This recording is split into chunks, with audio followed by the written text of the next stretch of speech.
fui fazer escalada no gelo no Parque Provincial de Banff, já tinha praticado espeleologia na neve desde que era escuteiro, alpinismo, escalada em rocha, mas foi a primeira vez que fiz escalada no gelo. Subimos uma escalada mundialmente famosa, talvez 500 pés, 3 lances, e cometemos um erro. Pensamos que eu podia escalar com um machado e um martelo à mesma velocidade que outras pessoas com um par de machados, o que se revelou falso. Assim, a nossa subida foi muito lenta, e quando chegamos ao topo do campo, já era pôr do sol. A temperatura desceu à medida que o sol se punha e a hipotermia instalou-se. Imediatamente, estávamos numa situação desesperada e sabíamos disso. Decidimos que íamos morrer a tentar manter-nos quentes ali, encostados à montanha, ou morrer a tentar sair. E decidimos que iríamos tentar sair da montanha. Foi uma noite angustiante, com queimaduras de frio e hipotermia ao extremo. E no nosso último passo, pouco antes do amanhecer, depois de lutarmos toda a noite para atravessar a montanha, sucumbi à fase final da hipotermia. A minha temperatura subiu na minha pele, o que basicamente significava que o meu núcleo estava a inundar as minhas extremidades para evitar que caíssem. Isso cria uma falsa sensação de calor, que apesar de eu saber, tendo sido treinado como socorrista, abri o fecho do meu casaco e estava abaixo de 0. E o meu núcleo de temperatura desceu ainda mais depressa e comecei a adormecer. Levantei-me pela última vez depois de ter adormecido. Quando me levantei, tive aquilo a que se chama visão de túnel, visão periférica, que começou a encher-se de preto e de um círculo e a desvanecer-se em preto muito rapidamente até se apagar. E eu estava na escuridão, mas, como se estivesse a adormecer, mantive a minha consciência. Sabia que estava acordado e senti-me a cair, mas não me sentia bater na rocha, e de repente à minha frente havia uma grande extensão de escuridão ainda mais escura, que eu nunca tinha visto nada assim. Não é como estar numa noite muito escura, a olhar para o oceano, numa noite sem estrelas e sem lua. É como, diferente disso. É isso, mais vezes 1000. Muito longe na distância quase infinita, vi um pingo de luz que veio a correr na minha direção mais rápido do que a velocidade da luz e encheu toda a visão que eu tinha, mas não era apenas luz, era como se uma inteligência amorfa me dissesse, sem linguagem, vou levar-te, e eu resisti, porque não sabia o que se passava. Não posso dizer que fiquei assustado, mas resisti fortemente. Esta coisa veio direito a mim e comunicou, vou levar-te, e arrancou-me de mim mesmo, e levou-me através de um túnel proverbial, mas o túnel era largo e estreito ao mesmo tempo, tipo, infinitamente largo e pequeno o suficiente para nos conter. Mas não era um ou outro, eram os dois, e essa entidade me carregou e eu me senti confortada. Eu não tinha medo, estava confuso, mas não estava perdido. E de repente, emergi numa escuridão infinita que também estava iluminada, portanto estas duas coisas ao mesmo tempo. E a entidade, o anjo, desapareceu. E eu fiquei sozinho, como aquilo que descrevo como uma esfera de consciência que é 10.000 vezes maior do que o meu corpo. E eu estava completamente satisfeito. A minha primeira reação foi: este sou eu, agora lembro-me. Como é que eu alguma vez pensei que era aquela coisa? Isto é o que eu sou. E conseguia ver em todas as direções ao mesmo tempo. E havia como que um portal aberto à minha frente. Se eu tivesse uma frente, o que não tinha. Mas, como uma porta ou um portal, abria-se para um túnel longo e arqueado, infinitamente arqueado, que estava de alguma forma dentro e separado, mas que fazia parte desta eternidade maior em que eu estava, e havia um brilho fluido.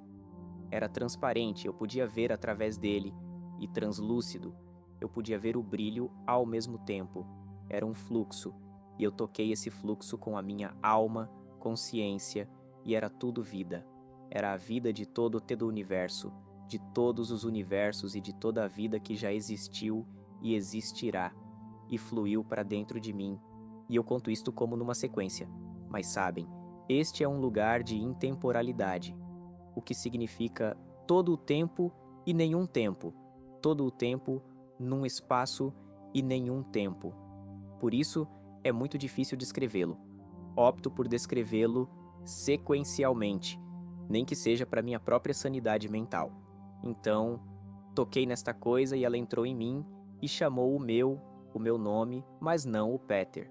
Chamou o nome da minha alma, na qual eu podia ouvir a criação do meu ser de há eras atrás. Pude ver a longa cauda da minha existência, a da minha alma, que não era Pedro.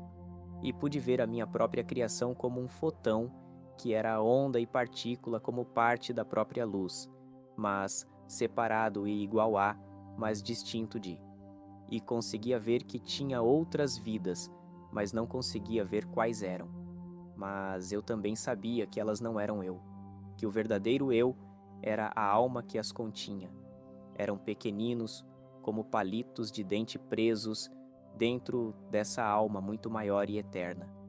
Então mostrou-me toda a dor que eu tinha dado em toda a minha vida do ponto de vista revisão de vida, mas a minha que é diferente das outras. A minha foi, sofri toda a dor que dei em toda a minha vida do ponto de vista das pessoas a quem a dei, a quem tensionava dar e a quem não tensionava dar. E senti que sentia a dor delas, e acontece que toda a dor que lhes dei foi de cerca de 10.000. Estou sempre a usar 10.000 porque é um número enorme e inimaginável.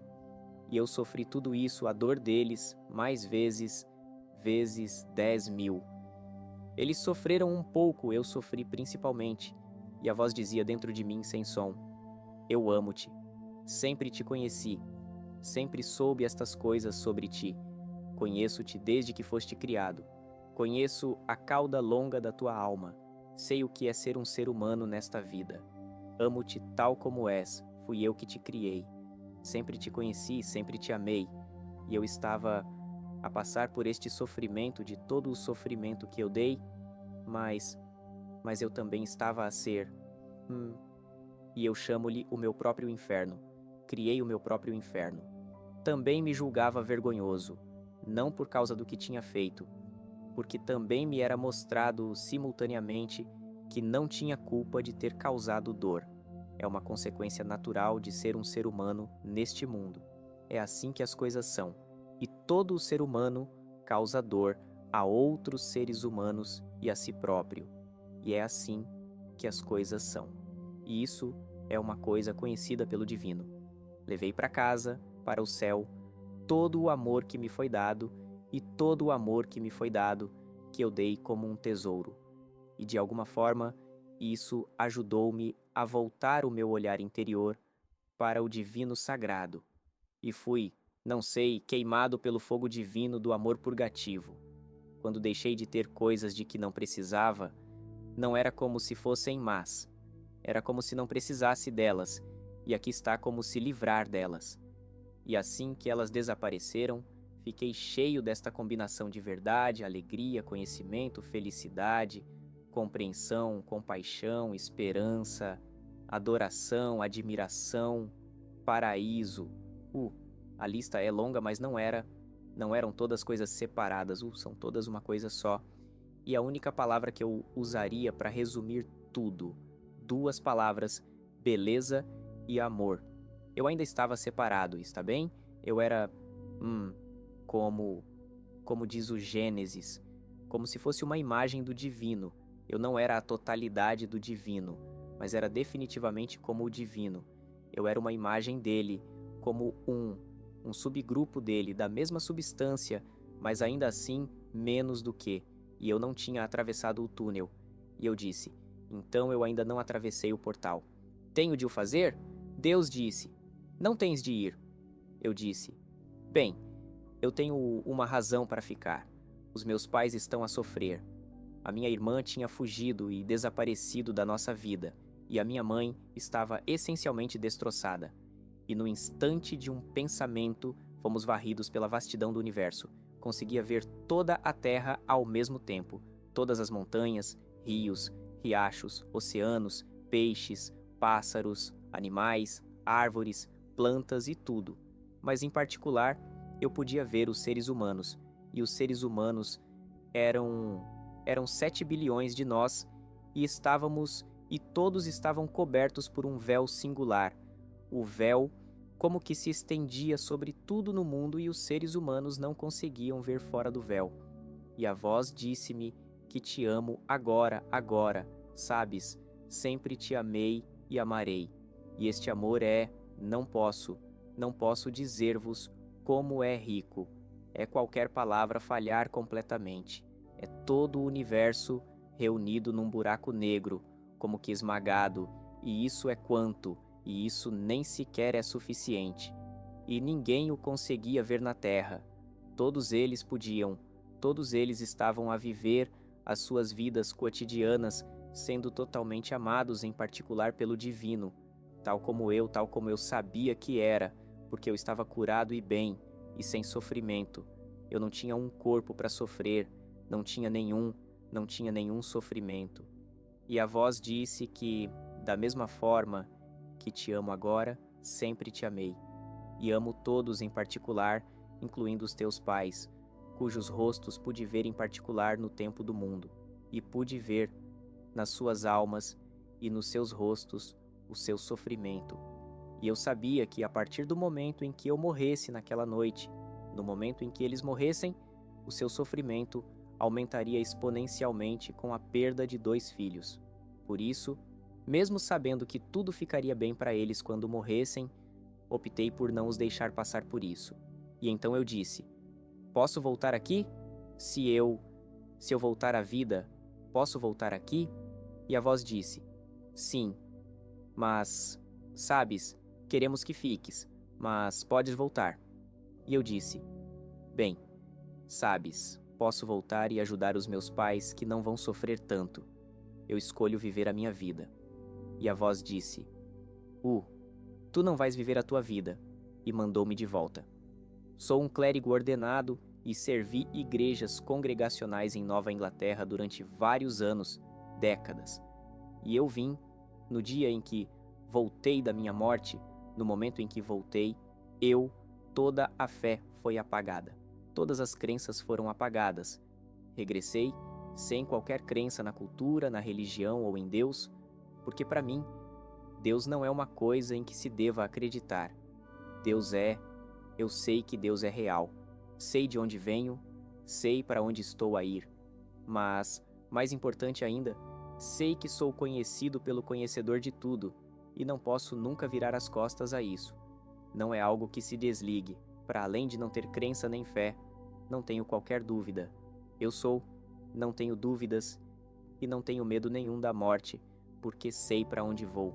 Exatamente. Por isso, não tenho de acreditar que este copo existe e que a água existe, sabe? Tomamos isso como garantido, sabemos que existe. Essa foi a mesma forma, uma forma semelhante, a qual o divino se apresentou como evidente. Eu tinha uma depressão que era fisiológica, quero dizer, desenvolveu-se, eu ansiava tanto por regressar, que me arrependi imediatamente da minha decisão. Uau! Na altura em que comecei a ter a capacidade mental para considerar o que tinha feito e a escolha que tinha feito, cometi um grande erro ao voltar. Tudo o que eu queria fazer era ir para casa. É como se vivêssemos num mundo bidimensional a preto e branco, não é? Comparado com a imersão em RV multicolor, multissensorial lá. Depois de ter estado nesse sítio, vir aqui é tão bonito como é. E eu vivo num sítio extraordinariamente belo, de propósito, para poder aproximar-me o mais possível da beleza. Mas mesmo isso é apenas como, bem, sabes, é muito bonito, mas não é o mesmo que a beleza divina suprema. Sim, adoro o facto de também teres dito que o nascer do sol é feio. Continuam a ser feios? Ou são apenas feios durante algum tempo? Foram feios durante algum tempo. Bem, o O primeiro ano foi muito difícil. Caramba, logo na primeira manhã depois da escalada. Vi o nascer do sol e foi muito bonito, mas não de todo. Era como ver um desenho animado. Era como estar num desenho animado, só que eu não estava apenas no desenho animado. A ver o desenho animado, eu era o desenho animado. Como se o meu corpo fosse o desenho animado, e os meus pensamentos fossem o desenho animado, e todos os meus sentidos fossem o desenho animado, e o desenho animado estivesse fora de mim e dentro de mim, e era super confuso. Tudo o que a minha alma queria era voltar a estar na unidade do ser. E agora, aqui estou eu, neste lugar dividido onde tudo, todo o amor e a beleza e a verdade e a esperança e a alegria, está tudo fragmentado aqui, mas tudo o resto também está. Não são apenas essas coisas. Tudo está fragmentado aqui. Tudo não está em união com o divino. Sabes, a luz permeia todas as coisas em todos os momentos, mas ainda está fragmentado aqui. Eu vivo num corpo fracturado e num mundo fracturado. E tudo o que eu queria era a totalidade e a unidade, que eu sei que vou ter novamente porque me foi prometido.